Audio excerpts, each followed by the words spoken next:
Rob from No BS Selling on eBay, coming with a quick little video, about what's been happening. I made a purchase the other day at Goodwill and Savers went looking for new jeans because I'm going to start getting into the men's and women's jeans market as well as men's and women's shoes. Prof Sales and Luke in the shop here and Jason at 10K on the Bay, they all do obviously they do a lot of clothes. So following what I've been seeing on their videos, I've branched into going and looking at jeans. Didn't find that many pair of jeans when I was over there I bought them at Savers. The one thing I did get is a pair of, let me reach over real quick, Lucky brand, and just so you know, they're Lucky brands.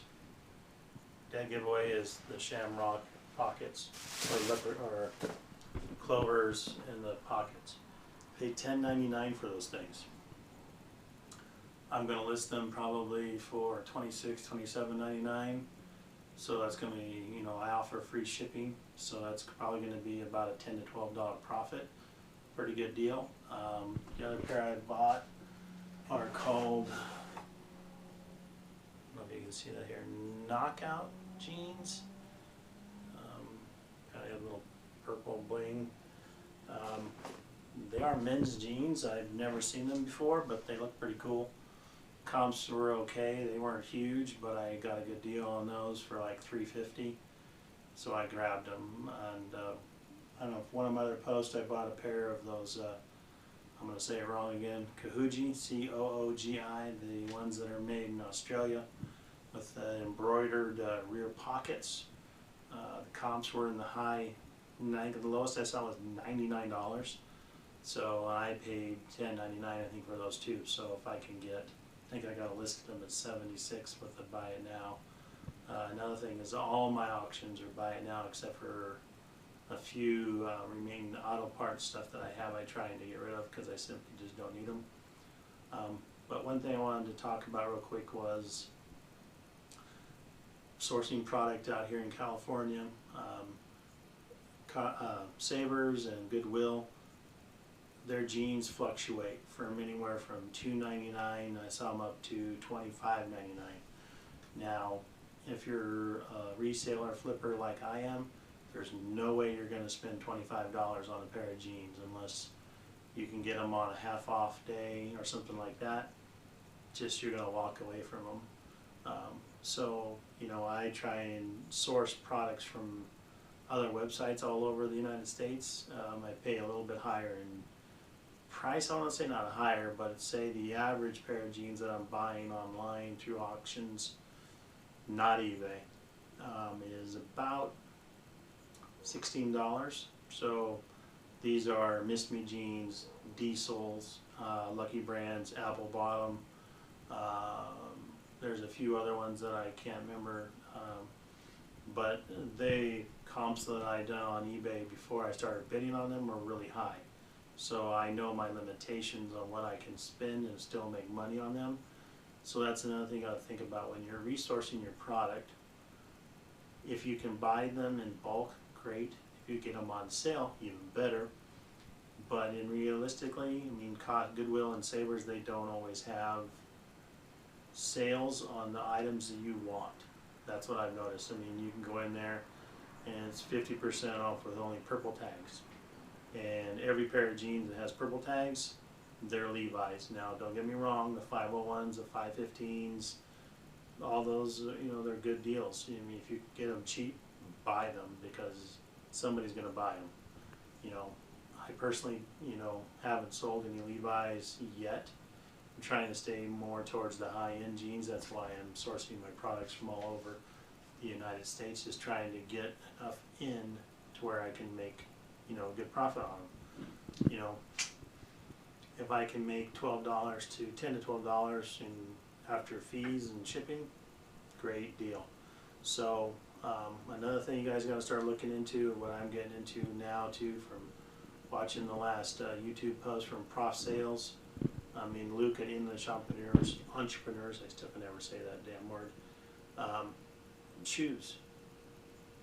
Didn't think anything about shoes until I watched those guys' videos and sourced looking at the products on eBay doing the comps.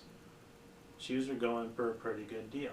They don't cost that much to ship, under $7 I think, maybe less depending on where they're going. I know they're over 5 pounds, so they can't go first class, so you know it's a priority mail, so anywhere from $5 to whatever, $10 or whatever it is.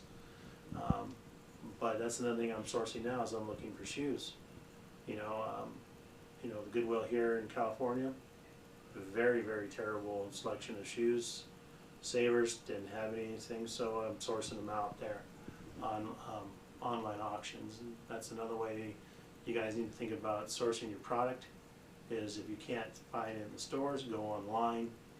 And you got to know your market, you got to know your margins of what you need to get. So, you know, another thing too is yard sales are coming up, because with the rain never stops out here in California, we may start having yard sales, and I'm going to be hitting those things like crazy, flea markets, things like that. There's where you're going to start getting your chance to get some good product. But just understand, you know, understand one way or another, if you spend $17 for a pair of jeans, make sure you've done your research, your due diligence, and you know that the market is bearing the $12 profit. Now, that's going to put you in the high almost $30. You know, for these, like a pair of jeans, diesel jeans, they're in the high $100 retail, brand new. So if you can get somebody that's willing to spend $40 for a pair of diesel jeans, and you spent, what is it, like $10 to like $17, great deal. So keep that in mind when you're sourcing. Levi's are always good. Don't get me wrong. I just haven't bought any yet. And just try to remember, look for the brand names, but expect to pay for them, and then just know your market so you can flip them and make a profit. Same with the shoes. You know, you can buy a brand new pair of Nike Jordans like I'm looking at right now. I know those are pretty hot items. I mean, I think I'm into them if I win them. $20 including shipping. eBay, the comps are in the high $70 to $80. Man, that's just an astronomical amount of profit. Compared to what you make on a pair of jeans, shoes are looking really good. Same with the ties, men ties, you know. I have quite a bit of men ties. I paid on the average anywhere from 60 cents.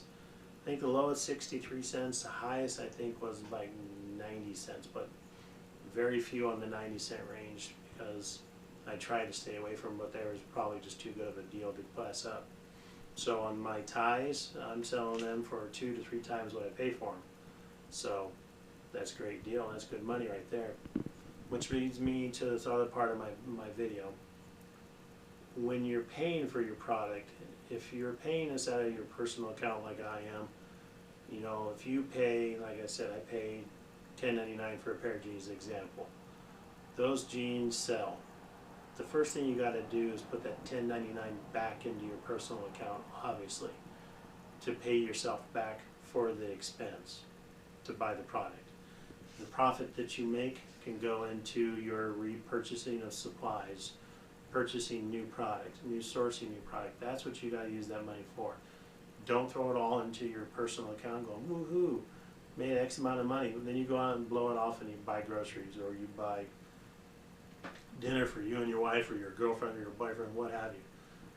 That's not the idea of if you're trying to make money just to go pay for a dinner. Have a goal. You know, my goal is, again, is to buy a new car and make the car payments off eBay. Not any of my personal money.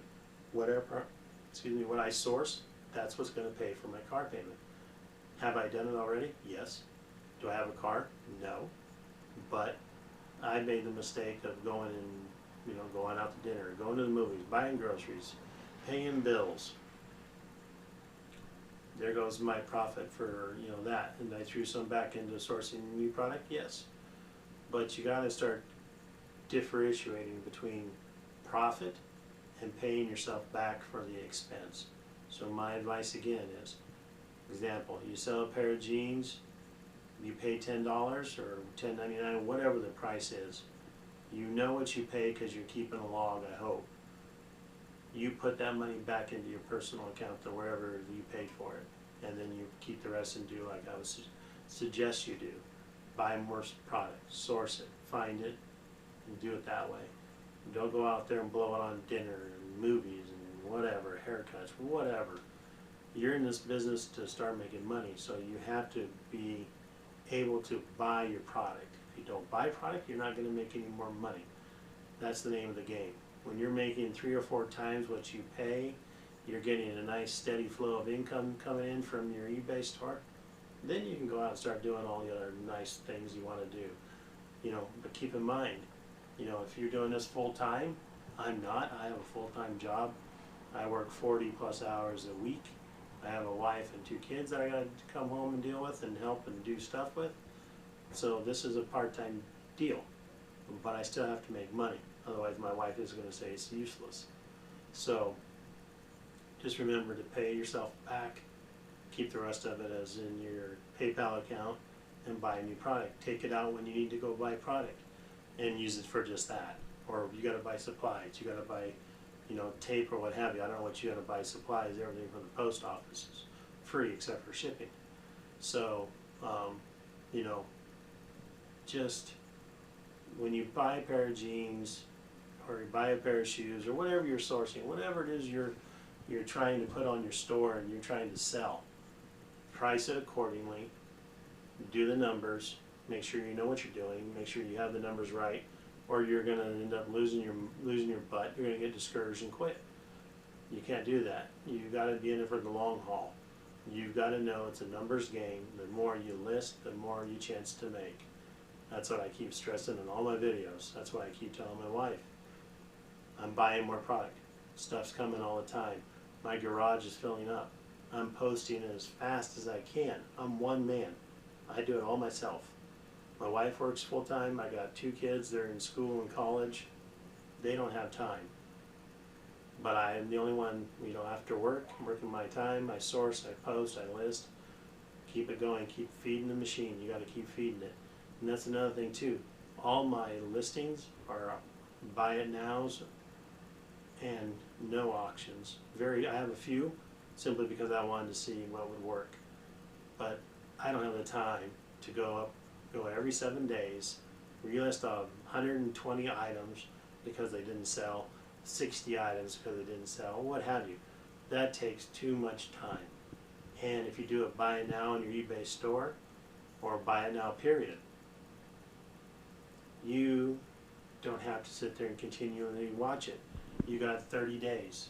30 days for you to get more product, load it, get it ready, and keep feeding it. That's basically what I look at this thing. It's like an animal.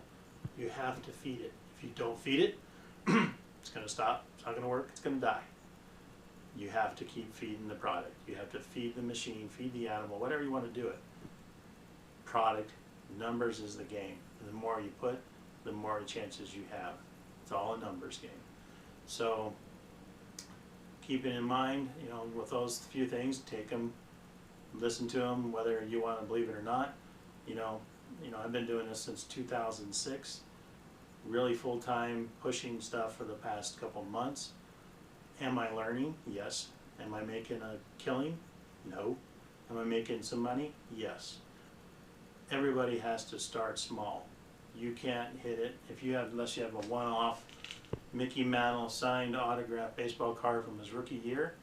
Odds are you're just going to have to keep busting your hump to find your stuff, to source it, to list it, and make money. So, you know, good luck to everybody. Thank you for watching my video. Like it or not, again, it's just, you know, I'm basically explaining my thoughts and processes on doing business, selling stuff on eBay. You guys have a good night. This is Rob signing out from No BS Selling on eBay.